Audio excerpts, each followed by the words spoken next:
Hi, everyone. Welcome to Digital Experience. This is our iteration retro meeting. Today is Thursday, May 18th. We'll go over what went well this iteration and some things to improve on. First up for things that went well is Megan. Yeah, this is the first iteration where we're all on new teams. And for me, it was the Search Nav support team. And I just really wanted to thank Lauren and John for their patience. Just as I get up to speed, like learning about localization and how the navigation package works. It was great just being able to shadow and just so many helpful resources and great documentation across issues and MRs to get me like up to speed pretty quick. Projects that may have started before my time. So thanks for making it so easy. Nathan. Yeah, I've seen so many of these case study MRs come through, and I think we've been doing an extremely good job on it. And I've noticed that they've been piling up, and poor Chandler has like a backlog, I think, of like 20 case studies to review. So just good job, everyone. I've seen MRs from like everybody on the case studies. So yeah, just it's for once we're like too fast. But yeah, Phils, I think you got the next one. I just wanted it on the record because I know we just briefly talked about it before we hit record, but just want to say great job to Trevor and Mateo on the AI page. It looks fantastic. We got a great shout out from Ashley this morning on it. But yeah, and it was a very quick turnaround too. I don't think people like understand like we got the content very quick, everything moved really fast. So to deliver that and get that onto the website so quick was amazing. So thank you so much. Sorry, now things to improve on. Justin? Yep. Just gonna call this out again. We need to keep an eye on like large file size images that we just grab from whoever hands them over to us and pushing them up. We're like uploading images, like multiple images per page that were over like 6 megs in size. Obviously, I went through and compressed about 31 images that saved us 59 megs, which is too much for that number of images. So it's something that right after we push that up, we got a note from Hanif about like some of our pages are enormous, huge file sizes.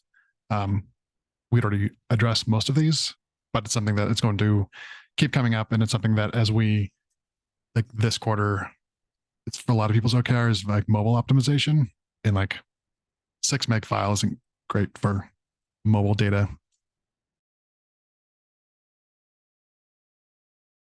Nathan? Yeah, I don't really know the fix for this. But we've had this kind of ongoing thing for I don't know how long now. It kind of stopped happening, but essentially the www repository tries to fetch the artifacts from the buyer experience build and deploy. And for some reason they were 404ing again. It happened at like a weird time this week. It was like, I don't know if it was like a Tuesday or something, Monday. So the quick fix is just push another MR and it'll upload the artifacts.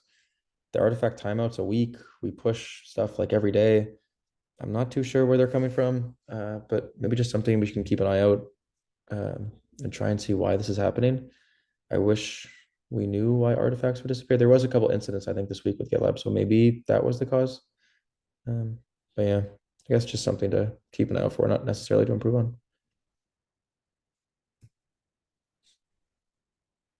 So I Maybe don't know who wants to vocalize. I didn't, yeah, I didn't write this, but maybe somewhere in our handbook we could put kind of a playbook for troubleshooting that. Like, I Mhm. know to add a period somewhere and try to push up a new artifact. You know this, but like, we could write that somewhere so that anyone who runs into it can do that. Um, yeah, yeah, I don't know where we are. I want to jump in there. Like I know, like Lauren has something, but it'd be great if we could fix this without having to like push up like a period. If we just had like a CI job we could run that just rebuilds it, the exact master main, and then has new artifacts, that'd be awesome. Yeah, it's funny because we have a setting where it says, um, as kind of Lauren mentions, like we have a rule that says if the pipeline fails, don't touch the artifacts. But maybe that's not working, that setting's not working. So it should, in the documentation, it says it uses the last successful job. So you'd think that it would, but maybe we add, you're right, add something in that's just like build it again. Like if it fails because of this, because it 404s, like we could parse that response. Maybe that's a good idea, actually. Get to do it twice. Yeah. Just add like the only like consistent thing I've seen when this issue pops up is the failed pipeline that happens in BE. I don't know, but even when it's not pushing an artifact, that seems to crush the artifact. So something happening there.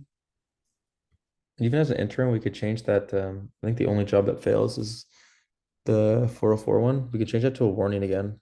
Doesn't really matter. It doesn't go through the whole pipe process anyway. Like it just builds. It doesn't really do anything, but just to kind of rule out something. I wonder if in the prepare step, we're deleting the artifact. Like, Yeah, I tried to look into it, but it didn't seem to. Like I manually ran the job, it failed, and the artifact was still there. So it's like intermittent. It's really bizarre.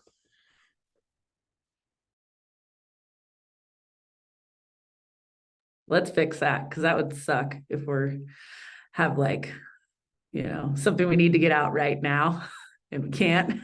Yeah. I do know a few times, like Nathan and I think Laura's done it once, twice, like on the weekend, just like push up a period just so like the pipeline will return again. We're running out of periods to add. Soon all the grammar is going to be perfect. Champs.jpg. Yeah, just keep uploading photos of the love muffins. Still waiting for those jerseys. Anyways, before we're too off topic, Laura, I think you have the last one. Oh yeah, just a small thing. I updated the case study template to make sure all the links have Google Analytics data attributes. But in your actual case study files, as everyone's adding them, if you've got like your big blocks of like markdown content, text, and there's text links in there, make sure that they have, if they stay within about.gitlab, make sure that they have their Google Analytics links.